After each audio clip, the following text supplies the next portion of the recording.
আব্দুল্লাহ ইবনে মাসউদ বলেন আল্লাহ নবী মুহাম্মদ রাসূলুল্লাহ সাল্লাল্লাহু আলাইহি সাল্লাম যে বদদুয়া দিয়েছিল সেই বদদুয়া অনেক বছর পরে বদরের প্রান্তরে বদর না হুদে বদরের প্রান্তরে নবী মুহাম্মদ রাসূলুল্লাহ সাল্লাল্লাহু আলাইহি ওয়াসাল্লাম যে ভবিষ্যৎবাণী করেছিল যে আল্লাহ তুমি এদেরকে পাকড়াও করো, আবু জাহলকে পাকড়াও করো, রবিয়াকে পাকড়াও করো, উতবাকে পাকড়াও করো, উবাই ইবনে খালকে পাকড়াও করো।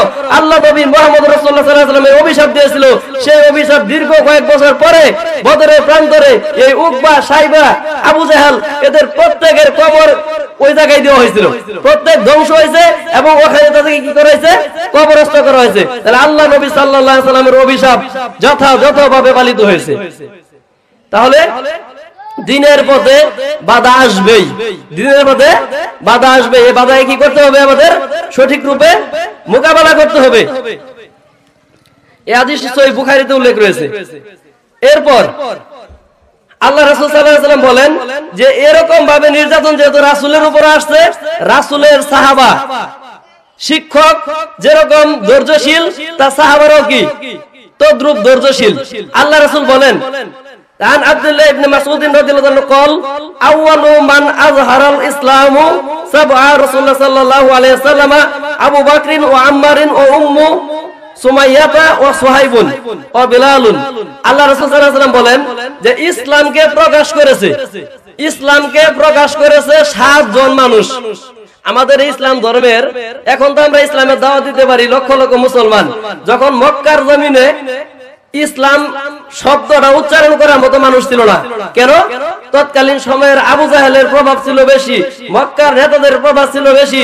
তারা যুগ যুগ ধরে চলে আসা যেই এই পৌত্তলিকদের ধর্ম, মুশরিকদের ধর্ম, সেই মুশরিকদের ধর্মের ভিতরে আল্লাহ নবী মুহাম্মদ রাসূলুল্লাহ যখন লা ইলাহার দাওয়াত দিয়েছেন, এই লা ইলাহার দাওয়াতকে যারা প্রথম অবস্থায় কবুল করেছেন তাদের ভিতরে হযরত আবু বকর সিদ্দিক রাদিয়াল্লাহু আনহু, তারপর আম্মার রাদিয়াল্লাহু আনহু, তারপর আম্মারের মা সুমাইয়া রাদিয়াল্লাহু আনহু, তারপর সুহাইব রাদিয়াল্লাহু আনহু, তারপর বেলাল হাবশী রাদিয়াল্লাহু আনহু এবং সর্বশেষ মিকদাদ রাদিয়াল্লাহু আনহু।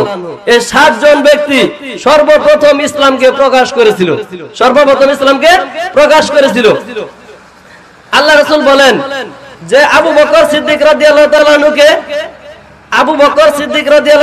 তার বংশের মাধ্যমে হেফাজত করছে এবং আল্লাহ নবী মুহাম্মদ রাসূলুল্লাহ সাল্লাল্লাহু আলাইহি ওয়াসাল্লামকে তার চাচা আবু তালেবের মাধ্যমে আল্লাহ তাআলা রক্ষা করেছেন।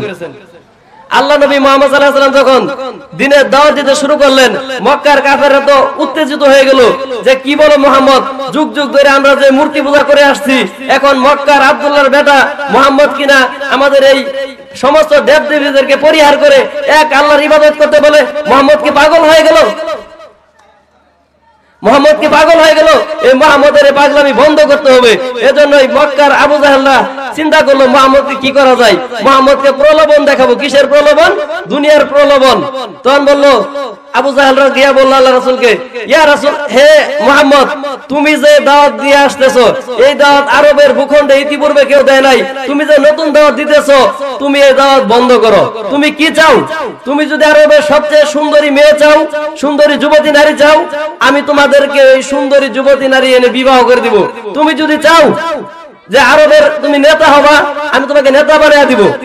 তখন আল্লাহ রাসূল বললেন, ওই মক্কার কুরাইশেরা, তোমরা যদি আমাকে আসমানের এক চাঁদ আর এক হাতে যদি আসমানের সূর্য, এই দুইটাও যদি আমার হাতে দিয়ে দাও, আমি নবী মুহাম্মদুর রাসূলুল্লাহ সাল্লাল্লাহু আলাইহি ওয়াসাল্লাম যে বিষয়টা নিয়ে আদিষ্ট হয়েছি, যে ওহী নিয়ে আদিষ্ট হয়েছি, সেই ওহীর বাণী আমি প্রচার করে ছাড়বো। এই দুনিয়ার কোনো নারী, এই দুনিয়ার কোনো গাড়ি, দুনিয়ার কোনো বাড়ি, দুনিয়ার নেতা নেতৃত্ব, এই কোনো কিছু আমি চাই না।